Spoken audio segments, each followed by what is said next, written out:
Assalamualaikum warahmatullahi wabarakatuh. Selamat datang di mata kuliah akuntansi kelanjutan 2 bersama saya Amri Firmansyah.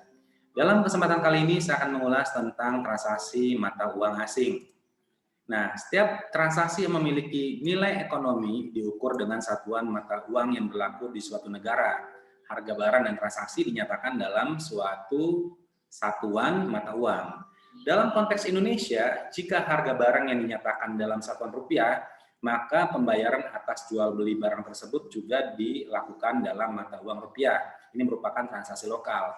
Sedangkan transaksi luar negeri merupakan transaksi dengan perusahaan ataupun individu antar negara yang berbeda.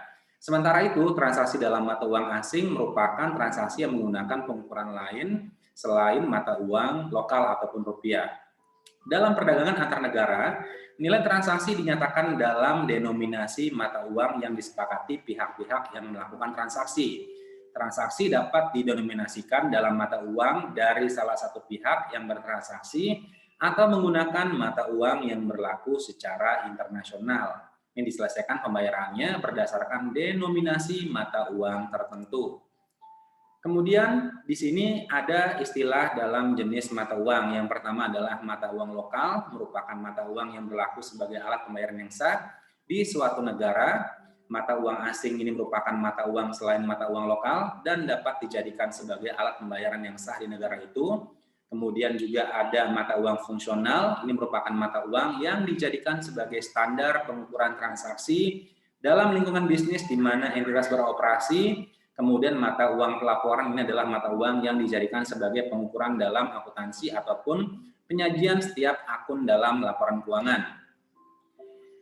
Nah, ini kita mengenal beberapa nilai tukar ataupun kurs ya. Ada kurs spot, ini merupakan kurs pada saat terjadinya transaksi ya. Kemudian kurs tanggal neraca, ini merupakan kurs spot pada tanggal neraca. Kemudian kurs historis, kurs yang berlaku pada transaksi yang sudah terjadi. Nah, bagaimana perlakuan akuntansi terkait penyajian dan pengungkapan transaksi? Jadi, setiap entitas menetapkan mata uang pelaporan yang digunakan untuk penyajian dan pengukuran setiap item dalam laporan keuangan.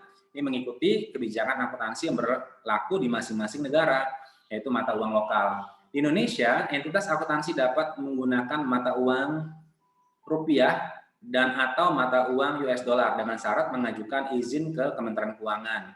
Selain menetapkan mata uang pelaporan, entitas juga menetapkan mata uang fungsional yang digunakan sebagai standar pengukuran transaksi yang dilakukan entitas. Entitas dapat memilih mata uang lokal atau mata uang asing sebagai mata uang fungsional berdasarkan lingkungan bisnis di mana entitas beroperasi. Nah, setiap aset, liabilitas, ekuitas, pendapatan dan beban yang timbul akibat transaksi dengan mata uang asing diakui dan diukur dengan menggunakan mata uang fungsional yang juga mata uang pelaporan entitas. Setiap aset, liabilitas, ekuitas, pendapatan dan beban yang timbul akibat transaksi dengan mata uang asing diakui pada nilai wajar pada tanggal transaksi. Jika suatu transaksi didenominasikan dalam mata uang asing, nilai transaksi disetarakan dalam rupiah dengan menggunakan kurs spot pada saat terjadinya transaksi. Pada tanggal neraca, setiap aset dan liabilitas yang didenominasikan dalam mata uang asing harus dimutakhirkan atau disesuaikan dengan nilai wajar pada tanggal neraca. Nah, di sini kita bisa lihat ya, contoh berdasarkan ringkasan pedoman penentuan transaksi ya. Entitas PTA ya, ini mata uang lokalnya adalah rupiah, kemudian mata uang fungsionalnya rupiah. Denominasi transaksi jual beli kalau rupiah ini merupakan transaksi lokal, tetapi kalau US dollar ini merupakan transaksi mata uang asing. PTB mata uang lokalnya adalah rupiah, kemudian mata uang fungsionalnya adalah euro. Kemudian kalau kita lihat di sini denominasi transaksi jual beli dalam rupiah ini merupakan transaksi mata uang asing. US dollar ya ini denominasi transaksi jual belinya ini merupakan transaksi mata uang asing, sedangkan euro ini bukan merupakan transaksi mata uang asing. Nah, di sini kita diberikan ilustrasi contoh pembelian ya. PTB merupakan importir mobil CBU pada tanggal 15 Desember 2020 membeli satu unit mobil dengan harga 500.000 US dollar. Kurs spot pada saat itu 1 US dollarnya adalah sebesar 15.000 rupiah. Pembayaran dilakukan pada tanggal 14 Januari 2021. mata uang fungsional B adalah rupiah yang juga sekaligus menjadi mata uang pelaporannya. Ketika transaksi tersebut terjadi ya, ini berarti PTB atau selaku importir membuat jurnal sebagai berikut. Tanggal 15 Desember 2020 ya, purchase sebesar 7,5 miliar rupiah, kemudian accounts payable, tapi ini mesti harus diberikan tambahan informasi ya di belakang akunnya ataupun itemnya, US dollar sebesar 7,5 miliar. Transaksi pembelian ataupun impor mobil CBU tersebut merupakan transaksi mata uang asing bagi B karena denominasi harga dalam US dollar. Sedangkan mata uang fungsional B adalah rupiah. Dengan demikian, nilai pembelian dan utang dagang diukur dalam US dollar. Namun dalam pembukuan B, transaksi tersebut dicatat dengan menggunakan akun pembelian dan utang dagang dalam rupiah yang setara dengan US dollar pada tanggal transaksi ataupun course spot. Kemudian kita masuk di tanggal 31 Desember ya, yang merupakan tanggal pelaporan. Nah, ini untuk penyajian harus disajikan dengan menggunakan nilai wajar ya, penyajian accounts payable-nya. Nah, ternyata di tanggal 31 Desember course spot 1 US dollar itu sama dengan 15.200 rupiah. Maka nilai utang usaha 500.000 US dollar itu setara dengan 7,6 miliar rupiah. Jadi terdapat ada penambahan nilai accounts payable sebesar 100 juta ya. Jadi kita akan buat jurnalnya exchange loss pada accounts payable yaitu sebesar 100 juta. Selanjutnya pada saat penyelesaian accounts payable ya, kurs spot di tanggal 15 Januari 2021, 1 US dolarnya adalah sebesar 15.300, sehingga perusahaan akan membayar nilai uang setara 7.650 juta rupiah. Nah, berarti perusahaan akan mengeluarkan cash ya, ini dalam US dollar sebesar 7.650 juta di kredit ya. Kemudian kita hapus accounts payable-nya 7,6 miliar dan adanya selisih exchange loss itu dari saldo accounts payable di tanggal 31 Desember sebesar dengan pembayaran yang dilakukan sebesar 50 juta sebagai exchange loss ya.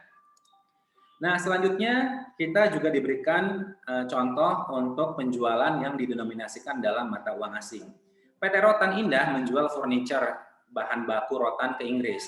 Nilai penjualan pada bulan November 2019 sebesar 3 juta pound sterling. Kurs spot pada tanggal tersebut adalah 1 pound sterlingnya sebesar 19.500 rupiah. Pembayaran dilakukan pada tanggal 30 Januari 2020. Mata uang fungsional PT Rotan Indah adalah rupiah yang juga sekaligus menjadi mata uang pelaporannya. Nah, pada saat terjadinya transaksi, PT Rotan Indah membuat jurnal di tanggal 15 November 2019 ya, accounts receivable dalam bentuk pounds ya, ini mesti harus diberikan informasi tambahan di belakang akun ataupun item accounts receivable-nya sebesar 58.500 juta rupiah pada sales ya, itu dengan jumlah yang sama. Selanjutnya di tanggal pelaporan yaitu tanggal 31 Desember ya. Ini ternyata kurs spotnya di tanggal 31 Desember tersebut 1 pound sterling ya itu sebesar 19.200 rupiah. Sehingga nilai piutang usaha yang dinyatakan dalam pound sterling sebesar 3 juta setara sebesar 57 miliar 600 juta rupiah. Oleh karena itu, perusahaan membuat jurnal penyesuaian untuk mengakui penurunan nilai piutang usaha. Terdapat adanya kerugian, ya.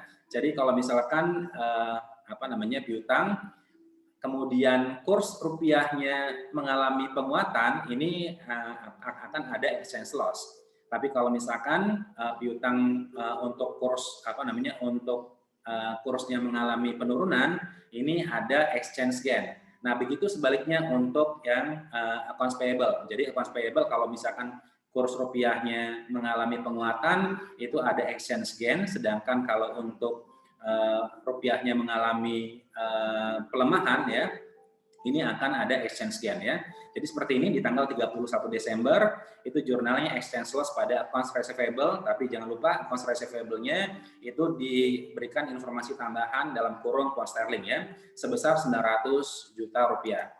Nah, selanjutnya pada saat eksekusi ataupun penyelesaian accounts receivable ya, di tanggal 15 Januari kursnya itu 1 pound sterling sebesar 19.450. Nah, kita patokan atas nilai accounts receivable-nya adalah yang di tanggal 31 Desember, yaitu tanggal pelaporan ya. Itu sebesar 57 miliar 600 juta rupiah ya. Ini kita kredit. Kemudian yang 3 juta pound sterling itu kita kalikan dengan kursnya pada saat tanggal 15 Januari, yaitu sebesar 19.450 rupiah, sehingga total kas yang diterima sebesar 58 miliar 350 juta rupiah. Selisihnya ini merupakan exchange gains sebesar 750 juta rupiah.